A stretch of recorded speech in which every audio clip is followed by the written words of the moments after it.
حضرت عائشہ صدیقہ رضی اللہ تعالی عنہا سے کسی نے پوچھا تھا صحابہ کرام علیہم رضوان میں سے کہ اماں جی نبی پاک کے اخلاق کس طرح کے تھے؟ تو فرمانے لگی قرآن مجید ہی رسول پاک کے اخلاق ہیں۔ اور پھر حضرت عائشہ صدیقہ رضی اللہ تعالی عنہ اس شخص سے کہنے لگی چاہے تو سورہ مومنون پڑھ لو۔ تو انہوں نے یہ ابتدائی آیات سورہ مومنون کی جب تلاوت کی تو حضرت عائشہ فرمانے لگی یہی تو میرے نبی پاک کے اخلاق ہیں، اور یہی وہ آیات ہیں جن میں اللہ تبارک و تعالیٰ نے بندہ مومن سے تقاضا کیا ہے کہ اگر وہ جنت کا وارث بننا چاہتا ہے، جنت وہ جگہ ہے جہاں رسول کریم علیہ السلام کا قرب بھی ملے گا اور رب کریم کی زیارت بھی نصیب ہوگی، وہ مقام فلاح، وہ مقام کامیابی، وہ مقام جہاں اللہ تعالیٰ اپنے بندوں پر اپنی رضا نازل فرمائے گا، اس مقام کا نام مقام جنت ہے۔ تو اس سورہ مبارکہ کی ابتدائی آیات کے اندر اللہ تبارک و تعالیٰ نے ان صفات کا تذکرہ فرمایا ہے کہ اگر وہ صفات ہم اپنے اندر پیدا کرنے میں کامیاب ہو جائیں، معنی یہ ہے کہ ہمیں اللہ تبارک و تعالیٰ نے جنت کا وارث بنا دیا ہے۔ بڑے غور کے ساتھ سورہ مومنون کی ان ابتدائی آیات پر غور کرنا چاہیے۔ رب فرماتا ہے قد افلح المؤمنون، تحقیق مومن کامیاب ہو گئے۔ کون سے مومن؟ الذین هم فی صلاتہم خاشعون، وہ جو اپنی نمازوں میں گڑ گڑانے والے ہیں، خشوع کے ساتھ، عاجزی کے ساتھ، انکساری کے ساتھ، ذوق کے ساتھ نماز پڑھنے والے ہیں۔ والذین هم عن اللغو معرضون، اور وہ جو بیہودہ باتوں سے منہ پھیرنے والے ہیں، لغویات سے اپنا رخ پھیرنے والے سنجیدہ لوگ۔ پھر ارشاد فرمایا والذین هم للزکاۃ فاعلون، جو زکوٰۃ دینے کا کام کرنے والے ہیں۔ پھر فرمایا والذین هم لفروجہم حافظون، اور وہ لوگ جو اپنی شرمگاہ کی حفاظت کرنے والے، اپنی شرمگاہ کی حفاظت کرنے والے۔ الا علی ازواجہم، مگر یہ کہ اپنی بیویوں پر، او ما ملکت ایمانہم، یا اپنی شرعی باندیوں پر۔ اس زمانے میں جو لونڈی خریدی جاتی تھی اس سے بھی وطی کرنا جائز تھا، اگرچہ اب لونڈیاں موجود نہیں ہیں تو یہ فعل بھی موجود نہیں، سوائے اپنی بیویوں پر یا شرعی باندیوں پر۔ فإنہم غیر ملومین، فرمایا جو یہ کام کرے اس پر کوئی ملامت نہیں ہے، اپنی بیوی کے پاس شرعی طریقے سے جائے یا باندی کے پاس جائے۔ فمن ابتغى وراء ذلك، اور جو آدمی اس کے بعد اس حد سے بڑھے، اس کے سوا کچھ اور کرے جو بندہ، فرمایا فاولئک هم العادون، یہ لوگ حد سے بڑھنے والے ہیں، جو لونڈیوں اور باندیوں کے علاوہ، اپنی بیویوں کے علاوہ کسی اور جگہ گندگی کریں، یہ حد سے بڑھنے والے، حدوں کو کراس کرنے والے لوگ ہیں۔ پھر ارشاد فرمایا والذین هم لاماناتہم وعہدہم راعون، اور وہ جو اپنی امانتوں اور اپنے وعدوں کی رعایت کرتے ہیں، امانتیں ادا کرتے ہیں، وعدے پورے کرتے ہیں۔ اور وہ لوگ جو اپنی نمازوں کی حفاظت کرنے والے ہیں، جن میں یہ خوبیاں آ گئیں، میرا رب فرماتا ہے نماز میں خشوع وضو حاصل ہو گیا، فضولیات سے بچ گئے، زکوٰۃ ادا کرنے والے بن گئے، شرمگاہ کی حفاظت کرنے والے بن گئے، امانتیں عہد پورے کرنے والے بن گئے، اپنی نمازوں کے محافظ ہو گئے۔ اللہ اکبر، قربان جائیں۔ مالک فرماتے ہیں اولئک هم الوارثون، یہی لوگ تو وارث ہیں۔ یا اللہ کس چیز کے؟ فرمایا الذین یرثون الفردوس، یہ لوگ جنت کے وارث ہیں، یہ جنت کے وارث ہیں یہ لوگ۔ ہم فیہا خالدون، اور فردوس سے، جنت سے نکالے نہیں جائیں گے، ہمیشہ ہی جنت میں رہیں گے۔ یہ آیات اللہ کا مطالبہ بھی ہے، یہ آیات صحابہ، اہل بیت، اولیاء اللہ، ان تمام کی سیرت کا عکس بھی ہے۔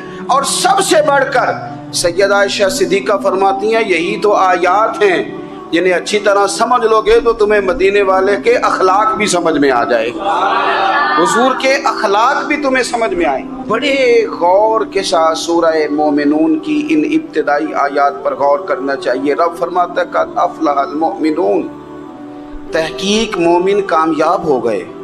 کون سے مومن؟ الذین هم فی صلاتہم خاشعون، وہ جو اپنی نمازوں میں گڑ گڑانے والے ہیں، خشوع کے ساتھ، عاجزی کے ساتھ، انکساری کے ساتھ، ذوق کے ساتھ نماز پڑھنے والے ہیں۔ دیکھیں قرآن نے یہ نہیں کہا شروع میں کہ وہ لوگ اپنی نماز پابندی سے پڑھتے ہیں، بلکہ فرمایا وہ نمازوں میں عاجزی کرتے ہیں، وہ نماز میں خشوع کرتے ہیں، خضوع کرتے ہیں۔ نماز ہم بھی پڑھتے ہیں، ڈھیر سارے لوگ ہیں جن کا یہ مطالبہ ہے کہ میرا نماز میں دل ہی نہیں لگتا۔ پہلی بات تو یہ ہے کہ دل نہ بھی لگے تو نماز پھر بھی پڑھنی ہے، اور دوسری بات یہ ہے کہ دل لگانے کو بھی تو کچھ انسان کے پاس چیزیں ہونی چاہیے نا، کوئی ضروریات ہوتی ہیں۔ سب سے پہلی بات یہ کہ مسئلہ نماز کا نہیں، مسئلہ اہمیت کا ہے۔ آپ نے اللہ تبارک و تعالیٰ کی ذات کی، رب کریم کے جلالت کی جتنی زیادہ اہمیت اپنے دل میں محسوس کر لی، اتنا ہی نماز کی طرف توجہ آپ کی بڑھ جائے گی۔ آپ سادی سی مثال ہے، غور کر لیں، جتنا آپ اپنے استاد کو پروٹوکول دیتے ہیں، جتنی عزت کرتے ہیں، اتنا ہی وقت پہ آپ ان کے پاس پہنچ بھی جاتے ہیں۔ اگر آپ کے دل میں اہمیت نہیں ہے تو آپ ٹال دیں گے، اور جس استاد کی اہمیت ہے اس کے فون کی گھنٹی بجتے ہی فون بھی اٹھایا جائے گا، اور بات پوری مکمل بھی نہیں ہوگی تو کہا جائے گا جیسے آپ کہیں گے، اور جو وقت وہ دیں گے ان سے 10 منٹ پہلے پہنچنے کی کوشش بھی کی جائے گی۔ بس سمجھ لیں دل لگنے نہ لگنے کا مسئلہ نہیں، اہمیت کا مسئلہ ہے۔ آپ جتنی اپنے مالک کی بارگاہ کی اہمیت سمجھ لیں گے، اتنا ہی وقت پہ مسجد آئیں گے، اتنا ہی شوق سے نماز پڑھیں گے۔ دوسری بات، نماز کے ترجمے پہ غور کریں۔ آپ یقین کریں اگر نماز کا ترجمہ ہمیں آ جائے نا تو ہمیں تو یوں لگے کہ ہم تو اپنے مالک کی بارگاہ میں عرض و معروض کرنے حاضر ہوئے ہیں۔ یہ سورہ فاتحہ ہی دیکھ لیں آپ، حضور فرماتے ہیں، رب فرماتا ہے سورۃ فاتحہ آدھی میری ہے آدھی میرے بندے کی ہے۔ جب اس نے کہا الحمدللہ رب العالمین الرحمن الرحیم مالک یوم الدین ایاک نعبد و ایاک نستعین، جب یہاں تک وہ لفظ کہتا ہے تو یہ حصہ میرا تھا۔ اس نے اپنے رب کی تعریف کی، اور جب کہا نا اس نے اہدنا الصراط المستقیم، اب بندے نے التجائیں شروع کر دی۔ اس نے کہا کہ مالک بھی تو ہے، رحمان بھی تو ہے، رحیم بھی تو ہے، عبادت بھی تیری کرتے ہیں تو مدد بھی تو تجھی سے مانگنی ہے، اب مہربانی فرمانا اہدنا الصراط المستقیم، ہمیں سیدھا راستہ دکھا دے، صراط الذین انعمت علیہم، ان لوگوں کا راستہ دکھانا جن پر تو نے انعام کیا ہے، غیر المغضوب علیہم ولا الضالین، ان کے راستے پہ نہ چلانا جن پر تیرا غضب ہوا، جو گمراہ ہو گئے ان کے راستے۔ تو نماز میں جب ترجمے پر آپ کا غور ہوتا ہے تو آپ کا تو دل خود بخود لگ جاتا ہے، شوق بڑھ جاتا ہے آپ کا۔ تو اتنی چیزیں ہم زندگی میں یاد کرتے ہیں، تو اگر ترجمہ بھی نماز کا یاد کر لیں اور پھر شوق سے پڑھیں تو آپ یقین کریں طبیعت کھنچی چلی آئے گی۔ ہمارے یہاں کچھ لوگ نماز پڑھتے ہیں پر بڑی لاپرواہی سے پڑھتے ہیں، کبھی ادھر دیکھتے ہیں کبھی ادھر دیکھتے ہیں، کبھی بال سہلاتے ہیں۔ اور میں نے دیکھا ہے سجدے جا رہے ہیں تو سیانے سیانے بندے کبھی کپڑے کو چھیڑ رہے ہیں، کبھی جگہ کو چھیڑ رہے ہیں۔ میرے نبی کریم صلی اللہ تعالی علیہ وسلم نے فرمایا ان لوگوں کا کیا حال ہے جو اپنی نماز میں نظریں آسمان کی طرف اٹھاتے ہیں، رکوع سے اٹھے تو اوپر دیکھنا شروع کر دیا، کیا حال ہے ان کا۔ اور پھر حضور نے ایک موقع پر تو سختی فرمائی، فرمایا جو نماز پڑھتے اپنی نظریں آسمان کی طرف اٹھاتا ہے وہ باز آ جائے، ورنہ ایسا نہ ہو کہ رب اس کی آنکھیں ہی چھین لے، باز آ جائے اس کام سے۔ خشوع کے ساتھ نماز پڑھے، عاجزی کے ساتھ نماز پڑھے، اس کا دل لگا ہوا ہو نماز کے اندر۔ میرے نبی پاک صلی اللہ تعالیٰ علیہ وآلہ وسلم کے غلام حضرت انس بن مالک رضی اللہ تعالیٰ عنہ فرماتے ہیں کہ رسول پاک صلی اللہ علیہ وسلم نے مجھ سے فرمایا تھا کہ بیٹے نماز میں ادھر ادھر دیکھنے سے بچو، کیونکہ فرمایا نماز میں ادھر ادھر توجہ کرنا یہ بندے کو ہلاک کر دیتا ہے، ہلاکت ہے اس میں۔ اگر تم نے ادھر ادھر توجہ کی، نماز تم مالک کی بارگاہ میں کھڑے ہو اور تم دیکھ ادھر ادھر رہے ہو، تو ایک تو نماز عاجزی کے ساتھ۔ پھر فرمایا والذین ہم عن اللغو معرضون، وہ لوگ جو فضول باتوں سے، لغویات سے اپنا منہ پھیر لیتے ہیں، فضولیات سے۔ ہمارے ہاں نا بہت سارے لوگ ایسے ہیں جو بلا وجہ ان چیزوں میں دلچسپی لیتے ہیں جو ان کے مطلب کی نہیں ہے، ان کے مطلب کی مطلب آپ کسی سے ملنے کہتے کیا حال ہے؟ ٹھیک ہے جی۔ بچوں کا کیا حال ہے؟ ٹھیک ہے۔ بچے کتنے ہیں؟ تو بھئی آپ کو جب پتہ ہی نہیں تھا کتنے ہیں تو حال کیوں پوچھا آپ نے؟ آپ کرتے کیا ہیں؟ آپ کا بڑا بھائی کیا کرتا ہے؟ چھوٹا بھائی کیا کرتا ہے؟ ابا جی کیا کرتے ہیں؟ بھئی آپ کے مطلب کی بات نہیں، آپ مطلب کی مقصد کی بات کریں، بے مقصد باتوں میں الجھنے کی ضرورت نہیں ہے۔ دیکھیں، اپنا ادارہ میں چلاتا ہوں، اپنا گھر آپ چلاتے ہیں، اپنی ڈیوٹی آپ کرتے ہیں۔